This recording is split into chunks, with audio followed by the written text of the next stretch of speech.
Salut à tous, et bienvenue dans cette nouvelle vidéo consacrée aux phénomènes paranormaux.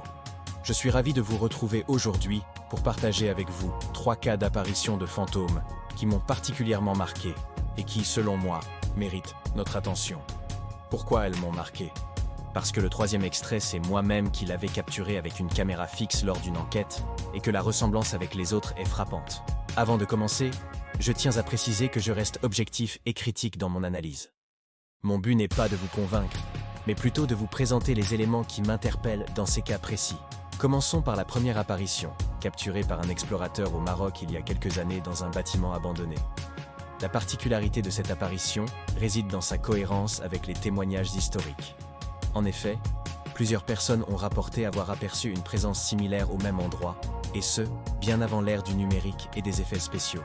Voici les images.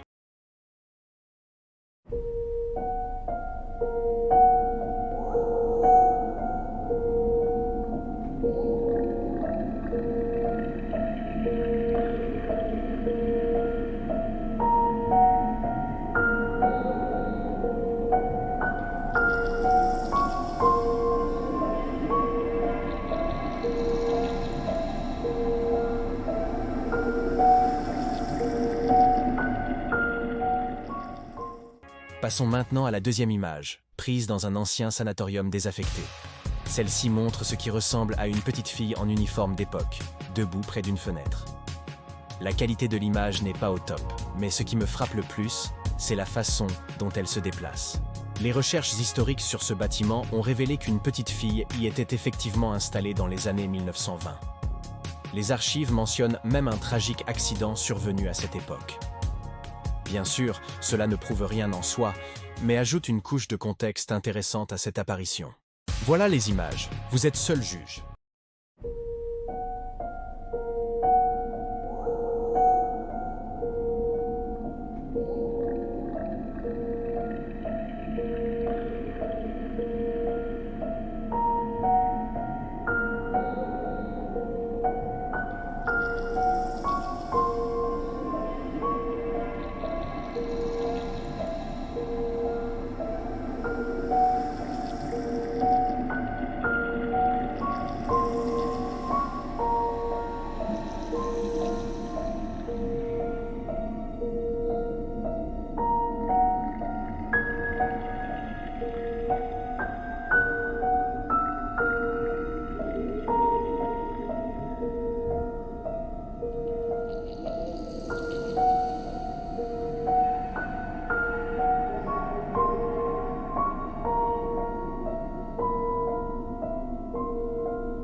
Voici le 3e cas.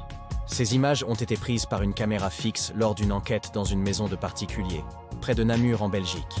Il est bien de savoir que les habitants se plaignaient de bruits de pas et de rires d'enfants alors qu'il n'y en avait pas dans la maison. Regardons les images attentivement.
Ce qui me fascine dans ces 3 cas, c'est la cohérence des manifestations avec leur environnement.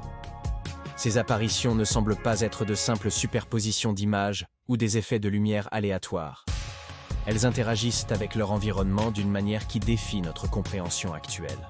Bien sûr, je reste prudent dans mes conclusions. Le monde du paranormal est rempli de canulars et de manipulations, mais ces 3 cas particuliers résistent à une analyse critique approfondie. Ils nous rappellent que malgré nos avancées technologiques, il existe encore des phénomènes que nous ne pouvons pas totalement expliquer. Je vous invite à former votre propre opinion sur ces images. Regardez-les attentivement, analysez les détails que j'ai mentionnés, et n'hésitez pas à partager vos observations dans les commentaires. La discussion et l'échange d'idées sont essentiels pour approcher ces mystères avec intelligence et ouverture d'esprit. Je tiens à remercier chaleureusement toute la communauté qui nous suit et qui participe activement aux discussions. C'est grâce à vous que cette chaîne continue de grandir et d'explorer ces mystères fascinants. Prenez soin de vous, et n'oubliez pas, gardez l'esprit ouvert, mais restez toujours critique dans votre approche du paranormal. À très bientôt.